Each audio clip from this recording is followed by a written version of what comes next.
విఘ్నేశ్వర షణ్ముఖ పార్వతీ సమేత పరమేశ్వరాయ నమః. Ramadevi astro and వాస్తు ఛానల్ని వీక్షిస్తున్న ప్రేక్షకులకు శ్రీ క్రోధినామ సంవత్సర ఉగాది శుభాకాంక్షలు. క్రోధినామ సంవత్సరంలో గ్రహ సంచారం ఇలా ఉంది. మనం చెప్పుకునేవి సంవత్సర ఫలితాలు కనుక పెద్ద గ్రహాలైన గురువు, శని, రాహు, కేతువుల స్థితి, యుతి, గతుల ఆధారంగా సంవత్సర ఫలితాలు ఉంటాయి. గురువు మేషరాశిలో సంచారం చేస్తూ మే 1వ తేదీన వృషభ రాశిలోకి ప్రవేశిస్తాడు.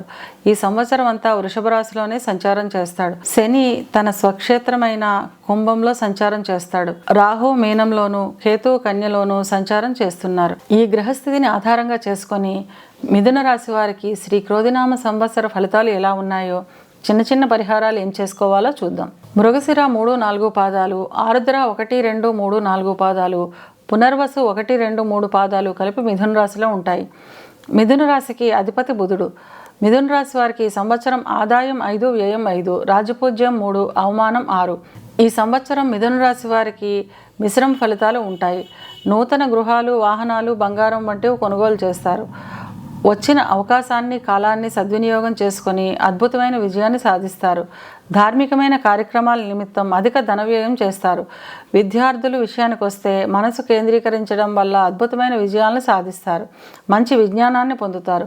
ఉన్నత విద్యాభ్యాసం చేసే విద్యార్థులకు కూడా మంచి ఫలితాలు ఉంటాయి. క్యాంపస్ సెలక్షన్స్కి వెళ్లే విద్యార్థులకు కోరుకున్న ఉద్యోగం లభిస్తుంది. విదేశాలకు వెళ్లే విద్యార్థులకు కోరుకున్న చోట్ల సీట్లు లభిస్తాయి. ఇక ఉద్యోగస్తుల విషయానికి వస్తే ఉద్యోగస్తులకు ప్రమోషన్లు, ఇంక్రిమెంట్లు వంటి శుభ ఫలితాలు ఉంటాయి. పై అధికారులతో, సహోద్యోగులతో స్నేహపూరితమైన వాతావరణం ఉంటుంది. ఉద్యోగం నిమిత్తం విదేశాలకు వెళ్ళాలి అనుకునే వారికి ఈ సంవత్సరం చాలా యోగదాయకంగా ఉంటుంది. వ్యాపారస్తులకు మిశ్రమ ఫలితాలు ఉంటాయి. లాభాలు ఉన్నప్పటికీ అంతకు మించిన ఖర్చులు కూడా ఉంటాయి. వివాహం కాని వారికి మే తర్వాత వివాహ ప్రయత్నాలు అనుకూలిస్తాయి. వివాహం అయిన వారు జీవిత భాగస్వామితో కలిసి తీర్థయాత్రలు చేస్తారు. ధార్మికమైన కార్యక్రమాల నిమిత్తం అధికమైన ఖర్చులు చేస్తారు. సంతానానికి సంబంధించి శుభమూలక ధన వ్యయం ఉంటుంది. స్థిరాస్తులు, బంగారము వంటివి కొనుగోలు చేస్తారు. ధర్మ మార్గంలో ఆనందమైన జీవితాన్ని కొనసాగిస్తారు. ఇవి కేవలం గోచార ఫలితాలు మాత్రమే. గోచార ఫలితాలు పూర్తిగా జన్మజాతక చక్రంపై ఆధారపడి పనిచేస్తాయి కనుక తమ జన్మజాతక చక్రాన్ని విశ్లేషణ చేయించుకోవాలి అనుకునేవారు కింది నెంబర్కి వాట్సాప్ చేసి కన్సల్టేషన్ తీసుకోండి.